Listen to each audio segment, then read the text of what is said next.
Today's Rhema word. The Lord is a refuge for the oppressed, a stronghold in times of trouble. Psalms chapter 9 verse 9. Amen. சிறுமைப்பட்டவனுக்கு கர்த்தர் அடைக்கலமானவர், நெருக்கப்படுகிற காலங்களில் அவரே தஞ்சமானவர். சங்கீதம் 9:9.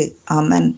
യഹോവ ഒതുക്കപ്പെട്ടവന് ഒരു അഭയസ്ഥാനം, കഷ്ടകാലത്ത് ഒരു അഭയസ്ഥാനം തന്നെ. ಸಂಕೀರ್ತನಗಳಿಂದ 9:9. ಆಮೇನ್. ಕರ್ತನು ಕುಗ್ಗಿದವರಿಗೆ ಆಶ್ರಯವಾಗಿರುವನು, ಇಕ್ಕಟ್ಟಿನ ಸಮಯದಲ್ಲಿ ಸಹ ಆಶ್ರಯವಾಗಿರುವನು. కీర్తనలు 9:9. ఆమెన్.